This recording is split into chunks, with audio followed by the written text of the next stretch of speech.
الحمد لله رب العالمين والعاقبة للمتقين والصلاة والسلام على سيد الأنبياء والمرسلين ومن تبعهم بإحسان إلى يوم الدين.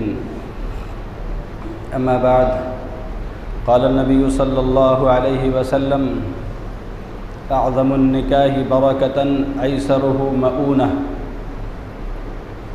او كما قال صلی اللہ علیہ وسلم.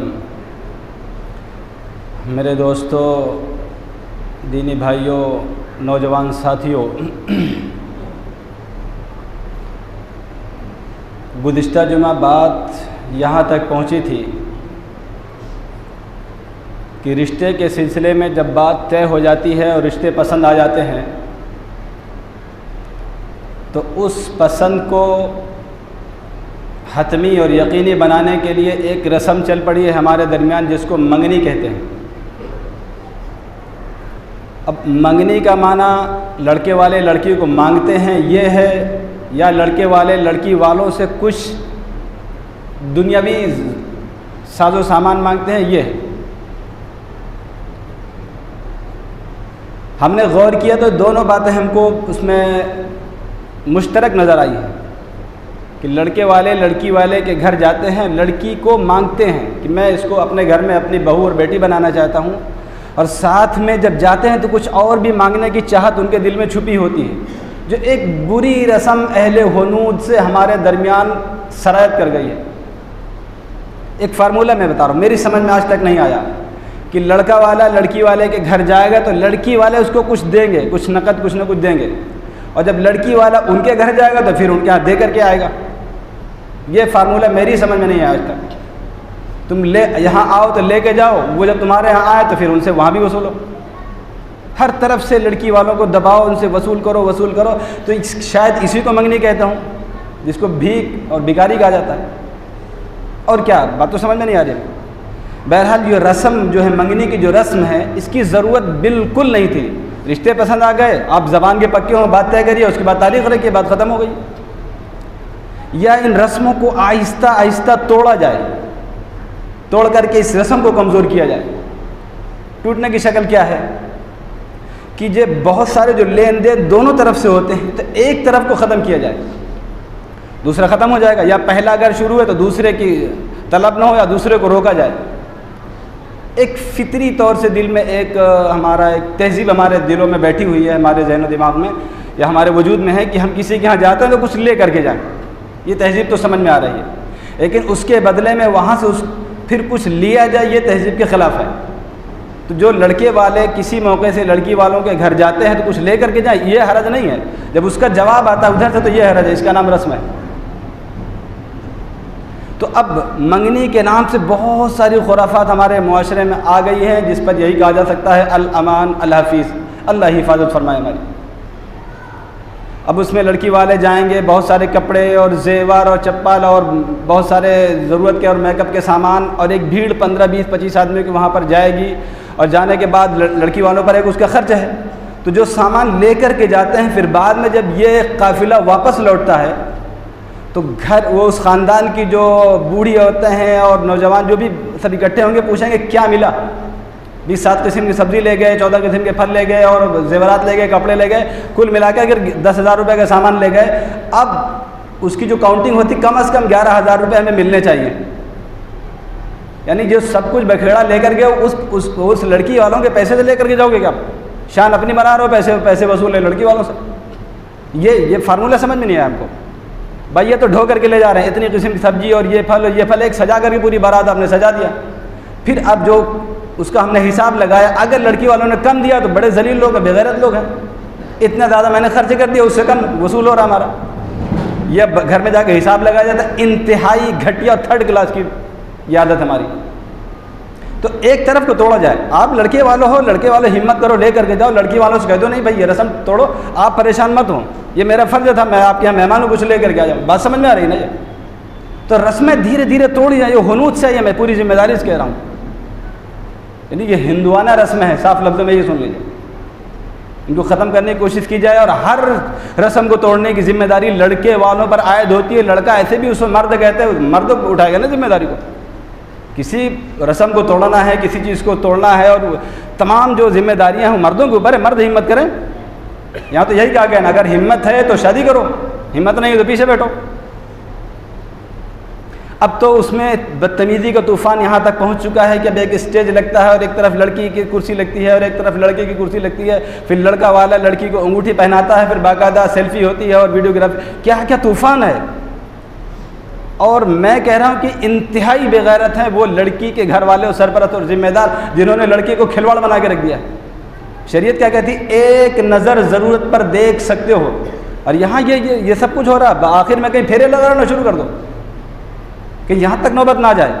بھی فیشن ہے، کرنا چاہتے ہیں، پیسے اسی لیے ہیں کہ برباد کیا جائے ان کو، یا پیسے خرچ کر کے اللہ کو ناراض کیا جائے. اس سے بڑی حماقت کیا ہو سکتی دنیا میں؟ پیسے بھی خرچ کرو، اللہ کو ناراض کرو. پیسے خرچ کر کے ناراض کیا جائے. ناراضگی تو یوں مفت میں مل رہی تھی. پیسے خرچ کر کے رضامندی خریدی جاتی ہے نا، کہ ناراضگی سے دشمنی خریدی جائے گی پیسے خرچ کر کے. یہ مزاج بن گیا. تو طوفان یہاں تک پہنچ چکا ہے کہ اب لڑکی والے اپنی بیٹی کو سجا کر کے پیش کر دیتے. آؤ خرافات کے نظارے دیکھو. کیوں؟ کیسے برداشت کیا؟ تو اس کو ایک ہی لفظ کہ انتہائی بے غیرت ہو، اور کچھ نہیں کہہ سکتے اس کے لیے. لڑکی غیرت آج بھی، ابھی ہمارے حضرت مفتی سعید صاحب رحمۃ اللہ علیہ فرمایا کرتے تھے، عربوں میں اس وقت کا مزاج یہ تھا، اب آج کا نہیں پتہ ہمیں. فرمایا کرتے تھے کہ کسی عرب سے پوچھو کہ تمہاری اولاد کتنی ہے، تو لڑکیوں کو چھوڑ کر لڑکوں کا شمار کرا گیا، لڑکیوں کا نام بھی نہیں لیتا. اتنی غیرت تھی عربوں میں. اب نہیں پتہ، اب تو بے غیرت ہو گئے ہیں. ان کی بے غیرتی کی انتہا جو سعودی عرب میں کچھ لوگ رہ چکے ہیں، آپ ان سے پوچھیں. لیکن حضرت مفتی صاحب 20-25 سال پہلے بتاتے تھے، اگر کسی کے یہاں 3 لڑکے 4 لڑکے ہیں، پوچھیں کتنے اولاد ہے، کہیں گے 4. لڑکیوں کی گنتی بتانا بھی گوارا نہیں تھا ان کو، اور ہم اسٹیج پر سجا کر کے بیٹھے ہوئے. سبحان اللہ. ان رسموں کو توڑا جائے. تمام رسم کو توڑنے کی ذمہ داری میں پھر کہہ رہا ہوں لڑکے اور لڑکے والوں کو اوپر عائد ہوتی ہے. لڑکی والے بہرحال مجبور ہیں. اول تو اس رسم کو سرے سے 20 سے ہی ختم کر دیا جائے. ختم نہیں کرنا تو کم از کم اس کو کمزور کرتے آہستہ آہستہ اس کو ختم کے قریب پہنچا دیا جائے. پھر اس میں بات وہی آئے گی، پھر سامان کا اس لین دین ہوتا ہے، پھر اس میں چاول ہیں اور گڑ ہیں اور فلاح پرانی چیزیں تمام چلی، ہر سب کچھ تب نیا ہو گیا ہے اور رسمیں پرانی چلی آ رہی. میرے بھائیوں، میرے دوستوں، ان چیزوں کو ختم کریں اور لڑکے والے ہمت کریں اور ہمت کریں. کوئی بڑا مسئلہ نہیں تھا اس کے اندر. اس کے ادھر بھی خرچ ہو رہا ہے، ادھر بھی خرچ ہو رہا ہے، ایک تماشا ہم نے بنا رکھا. ہاں، اگر ہم شریعت کی طرف سے مادر پدر آزاد ہوتے، ہمارے اوپر کوئی پابندی نہ ہوتی، یا ہماری شریعت اتنی کمزور اور اتنی ناقص ہوتی کہ عبادات تو اس نے بتا دیا ہے، معاشرت اور معاملات کو نہیں بتایا ہوتا، تو ہم آزاد تو کچھ بھی کرتے. شریعت کے تو ایک ایک قدم بتا رکھا ہے کہ قدم اٹھاؤ گے تو صحیح ہے کہ غلط ہے، جائز ناجائز، تو شریعت بتائے گی اسے. پھر شادی بیاہ جو عبادت ہے، جس کے بارے میں حکم دیا کہ مسجد میں نکاح کے مجلسیں لگاؤ، کیونکہ مسجد اجتماعی امور کے لیے بنائی گئی ہے، جماعت کی نماز کے لیے. اور جو رشتہ کا تعلق ہے نکاح کا، یہ اجتماعی امر ہے. لڑکی کا خاندان اور لڑکے کا خاندان یہ ملتے ہیں، اجتماعی امر. اسی لیے کہا کہ ایک مسجد میں یہ عبادت انجام دو. عبادت تھی، عبادت میں کیسے آزاد ہو گئے؟ بہرحال یہ رسم ہم اس سے گزر کر کے جب آگے پہنچتے ہیں تو اب بات تاریخ کی آتی ہے، کیونکہ تاریخ ایک ایسی چیز تھی اس میں بہت ساری خرافات نہیں کر سکتے تھے. تو شیطان نے ہمیں سجایا اور کہا یہ منگنی والی رسم کر لو، اپنے شوق پورے کر لو. تاریخ کے معاملے میں صرف میں یہی کہوں گا کہ خرچ بچاؤ، پیسے بچاؤ. پیسے بڑی مشکل سے کمائے جاتے ہیں، اور 1 2 3 آدمی بہت ہیں تاریخ کے لیے. کیا کرنا اس میں؟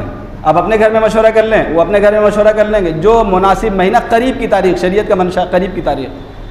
وہ شروع میں نے حدیث پڑھی تھی نا، یہ 3 چیزوں میں تاخیر نہیں کرنی چاہیے. جب بے نکاحی لڑکی یا لڑکے کا جوڑا مل جائے تو فوراً نکاح کرو، تاخیر نہ کرو، فوراً جلدی سے نکاح کر دو، تو تاریخ لمبی نہ ہو. بہت سارے نکاح لمبی تاریخ کی وجہ سے ٹوٹ گئے. پھر بیچ میں خدا نہ خواستہ لین دین میں کوئی بات ہے، پھر عید آئے گی، پھر اس میں لین دین آئے گا، پھر بقرعید آئے گی، پھر وہاں سے لو، پھر ان سے لو، ان کو دو. یہ لین دین چلتا ہی رہے گا، اور بیچ میں کوئی 19 بات ہو گئی، ختم. تاریخ لمبی نہیں. شریعت کا منشا نہیں ہے کہ تاریخ لمبی رکھی جائے. پھر بھی تاریخ تو رکھنی پڑے گی. تو کوشش یہ کریں کہ 2-4 آدمی وہاں ذمہ دار آدمی چلے جائیں، اور وہاں کی لڑکی والوں کو 2-4 آدمی ہوں گے، بیٹھ کر کے طے کر لیں اس میں کرنا کیا ہے. ہم نے تو ایک پوری جو وہ ڈرامہ ہوتا ہے، نوٹنکی ہوتی ہے، نوٹنکی بنا کے رکھا ہے. بھائی آپ کیوں آئے ہمارے یہاں، کیوں آ رہے ہیں؟ سب کچھ پتہ ہونے کے بعد کیوں آ رہے ہیں؟ بھائی میں آپ کی لڑکی کے لیے، اپنے لڑکے کی تاریخ کے لیے آیا ہوں، اور یہ کام ہمارا. اچھا، یہ تہذیب ہوگی ہمارے. تو ان جو بناوٹی جو چیزیں ہمارے اندر آ گئی ہیں، بناوٹی ان چیزوں کو ختم کیا جائے. اور تاریخ میں جانے کے بعد 2-4 چیزیں طے ہوتی ہیں، وہ بہتر ہے، کوئی حرج نہیں اس کے اندر۔ ایک تو اس میں ہم تاریخ طے کرتے ہیں، آپ طے کر لیں، بہت اچھی بات ہے۔ پھر اس میں وقت طے کیا جاتا ہے کہ دوپہر میں یا شام میں نکاح کا وقت ہوگا، بہت اچھی بات آپ طے کر لیں۔ پھر اس میں خاص چیز آتی ہے مہر، جو اصل ہے، جس میں بڑی بحث ہوا کرتی ہے۔ مہر کے لیے جو ابھی میں نے حدیث شریف تلاوت کی ہے، اس کا تعلق مہر سے نہیں ہے، لیکن پورے مجموعی طور سے نکاح سے اس کا تعلق۔ مہر کی تو الگ حدیث موجود ہے،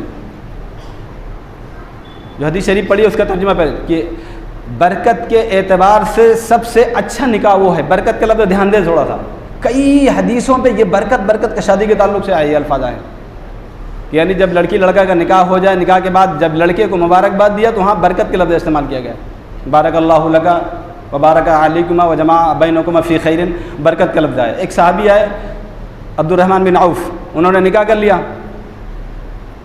اور آئے حضور کے پاس بتایا کہ اللہ کے رسول میں نے نکاح کر لیا ہے، تو آپ نے کہا بارک اولم ولو بشاتن، فرمایا اللہ برکت دے اور ولیمہ کر لو ایک بکری سے۔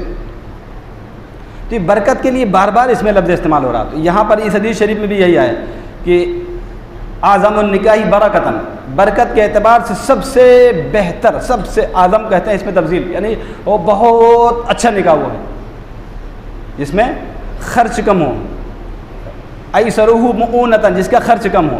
تو اب اس کو ذرا سا دھیان سے میری بات کو سنیں کہ جتنا زیادہ خرچ ہم بڑھاتے چلے جائیں گے، برکت گھٹتی چلی جائے گی، ہٹتی چلی جائے گی، اور برکت چاہتے بھی ہیں اور بھگا بھی رہے ہیں۔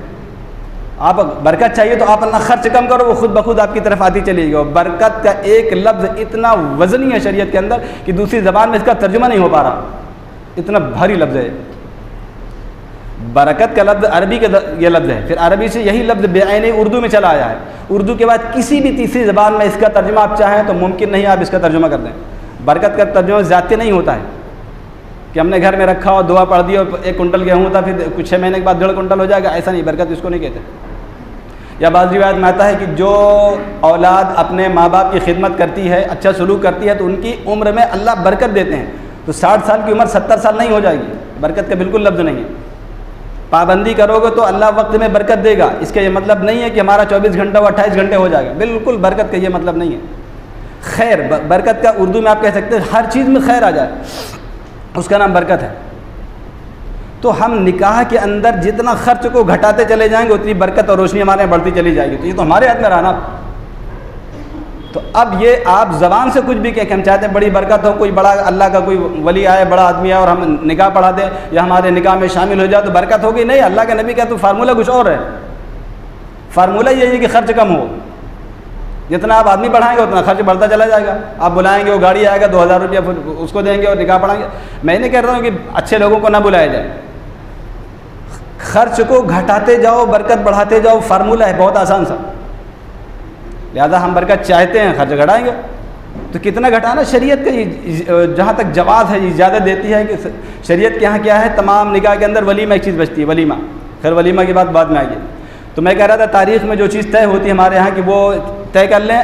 ایک بات آتی ہے مہر کی، تو مہر کے سلسلے میں آپ پہلے ہی گھر میں مشورہ کر لیں کتنی مہر ہونی چاہیے۔ البتہ مہر میں بہت ساری غلط فہمیاں ہوتی ہیں۔ ایک مرتبہ ہمارے پاس ایک صاحب آئے تھے تو مجھ سے پوچھا کہ وہ مہر فاطمی کیا ہے؟ مہر فاطمی ہمارے رشتہ دار ہی ہیں، نام نہیں بتاتا میں نے کتاب اٹھائی دیکھا تو 150 تولہ چاندی۔ پھر بعد میں چلا کہ وہی صاحب ایک تاریخ کی مجلس سے اٹھ کر کے آئے تھے اور مہر طے کرا کے آئے تھے 1786 روپے، اور 150 تولہ چاندی کتنے کی بنتی ہے حساب کر لیں۔ تو یہ تو ہماری سوچ بنی ہوئی ہے، نیت ہے مہر فاطمے کی، اور وہ جو ہم طے کر رہے ہیں مہر وہ کتنا ہے، وہ جو شریعت بتاتی ہے اس کے اندر بھی شامل نہیں، کم از کم 10 درہم۔ جو لوگ سونے چاندی کام کرتے ہیں آپ ان سے حساب کر لیں، 10 درہم۔ 10 درہم کا حساب میں کر کے آئندہ ہفتے میں آپ کو بتاؤں گا کیا ہوتا ہے۔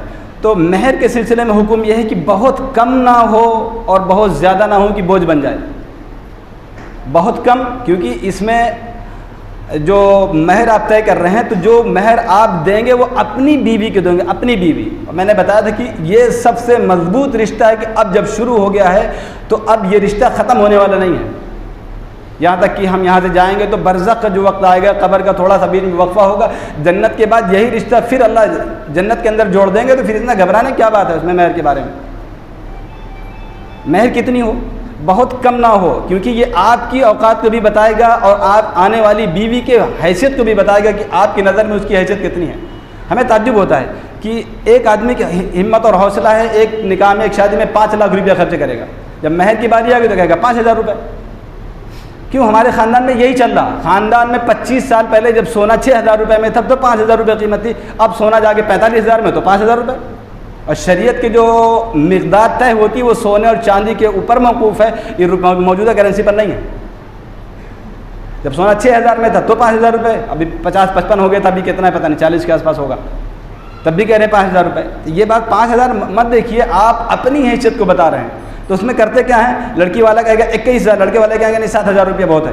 اب اس میں سودا توڑ ہوتی ہے، یہ توڑ کی چیز نہیں تھی بھائی، آپ اپنی حیثیت تھوڑا سا بوجھ لے کر کے جائیں، اور ادھار والی تو بات ہی چھوڑ دیں۔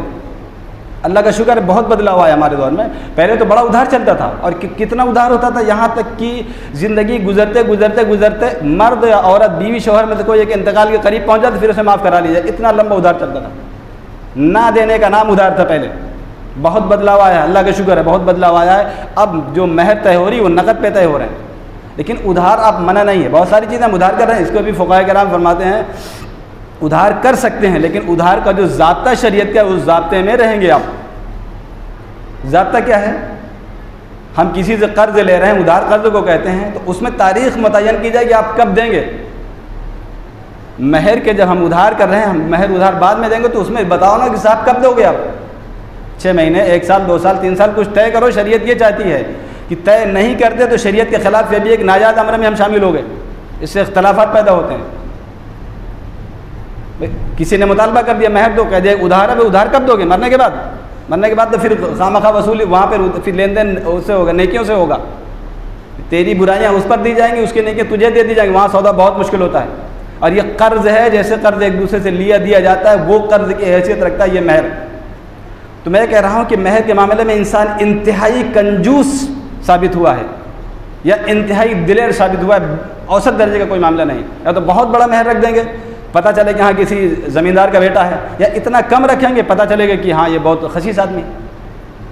اگر ہم 1% پہ آتے ہیں، اگر ہم 5 لاکھ روپے کی خرچ کرنے کی ہمت رکھتے ہیں تو اگر ہم 1% لیتے تب بھی 5,000 روپے بنتے ہیں، لیکن مہر 1% کے لیے نہیں ہے۔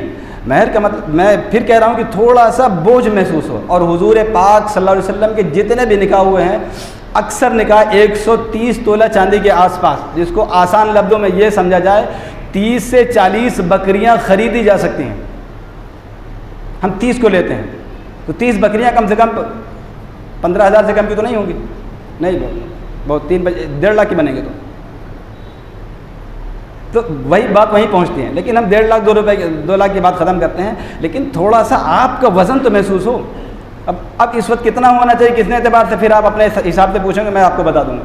جس کو ضرورت ہوگی میرا وزن کتنا ہے آپ کا مہر، پھر آپ مجھ سے الگ پوچھیں گے، میں اس کو متعین کر دوں گا۔ یہاں پر میں نہیں کہہ سکتا ہوں، ہر سطح کے لوگ ہیں۔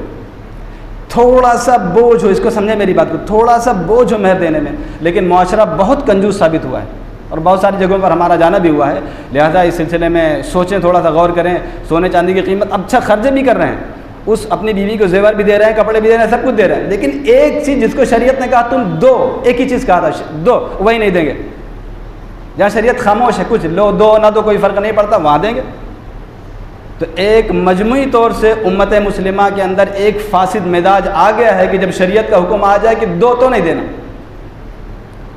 شریعت کا حکم آ جائے کہ مت کرو تو کرنا ہے، یہ مزاج فاسد مادہ ہمارے اندر پیدا ہو گیا، اس کو نکالنے کی ضرورت ہے۔ بہت ساری چیزیں آپ کم کریں، لیکن مہر کے بارے میں تھوڑا سا ہمت سے کام لیں۔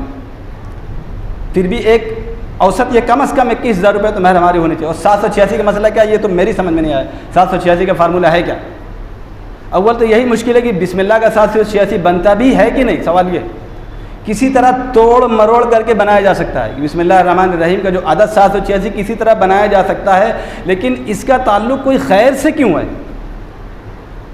اور اگر خیر ہی کا مسئلہ ہے تو پھر پوری سورہ فاتحہ لے کر کے اس کے عدد نکالو، کم سے کم ہمت کرو۔ پھر بسم اللہ پہ معاملہ کیوں ٹکا ہوا؟ بسم اللہ الرحمن الرحیم تو کوئی شریعت کا کوئی ایسا معاملہ نہیں ہے۔ شریعت تو کہتی ہے کوئی کام کرنا ہو تو پہلے بسم اللہ شروع پڑھو پھر کام کرو۔ قرآن کی تلاوت کریں گے، پہلے بسم اللہ پڑھو پھر تلاوت پڑھو، بسم اللہ لے لو، تھوڑی سی تلاوت لے لو، پھر ساری گنتیاں نکالو، مہر طے کر دو۔ بسم اللہ الرحمن الرحیم، بس بات ختم ہو گئی. یہ کون سا حکم ہے؟